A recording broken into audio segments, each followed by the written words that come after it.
Hi అండి, నమస్తే. Welcome to PD creations in Telugu.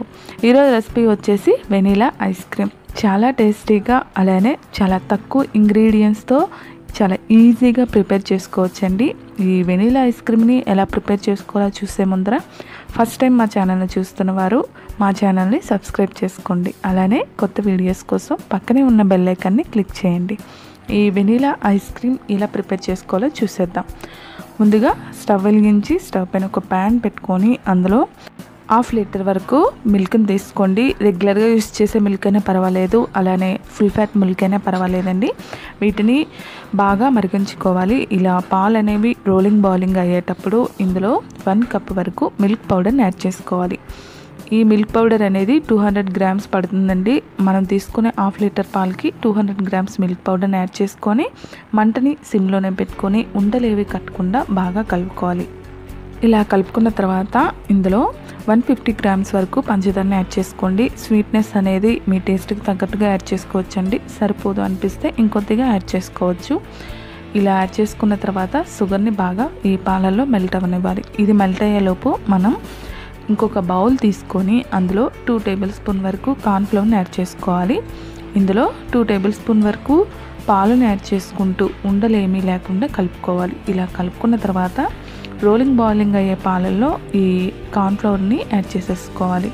ఇలా యాడ్ చేసుకున్న తర్వాత కార్న్ఫ్లోర్ని యాడ్ చేసేసుకున్న తర్వాత ఈ పాలని మంటని సిమ్లోనే పెట్టుకొని ఒక 5 నిమిషాల పాటు ఉడికించుకోండి. ఇలా ఈ మాత్రం దగ్గర పడిన తర్వాత స్టవ్ ఆఫ్ చేసేసుకోండి. ఇది చల్లారాక ఒక ట్రేలో యాడ్ చేసేసుకోవాలి.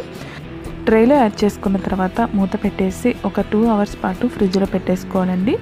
2 అవర్స్ అయిన తర్వాత వీటిని బయటికి తీసి కొద్దిగా స్పూన్తో మిక్సీ జార్లో యాడ్ చేసేసుకోవాలి. ఇలా చిన్న చిన్న ముక్కలుగా తీసుకొని మిక్సీ జార్లో యాడ్ చేసుకున్న తర్వాత ఇందులో మీ దగ్గర క్రీమ్ అవైలబుల్గా ఉంటే క్రీమ్ని యాడ్ చేసుకోండి. క్రీమ్ లేని వాళ్ళు పాల మిగిలిన యాడ్ చేసుకోవచ్చండి.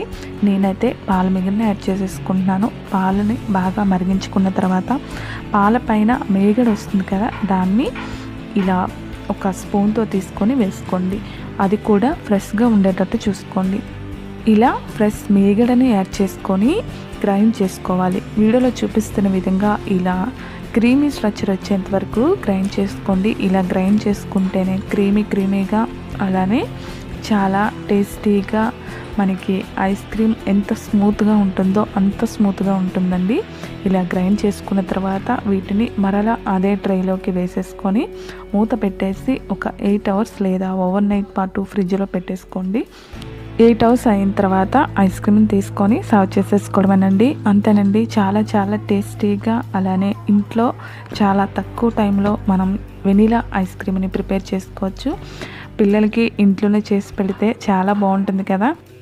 సమ్మర్ వచ్చేసింది కదా, మీరు కూడా అప్పుడప్పుడు ఇంట్లో ఇలా చేసుకుంటూ ఈ వెనీలా ఐస్ క్రీమ్ని ఎంజాయ్ చేయండి. చాలా టేస్టీగా అలానే చాలా ఈజీగా మనం ఇంట్లోనే ఈ వెనీలా ఐస్ క్రీమ్ని ప్రిపేర్ చేసుకోవచ్చు. మీరు కూడా ఒకసారి ట్రై చేసి మీకు ఎలా వచ్చిందో మీ ఫీడ్బ్యాక్ని నా కామెంట్ రూపంలో తెలియజేయండి. అలానే ఈ వీడియో మీకు నచ్చినట్టయితే మీ ఫ్రెండ్స్కి మీ రిలేటివ్స్కి షేర్ చేసి లైక్ చేయండి. Thank you for your watching.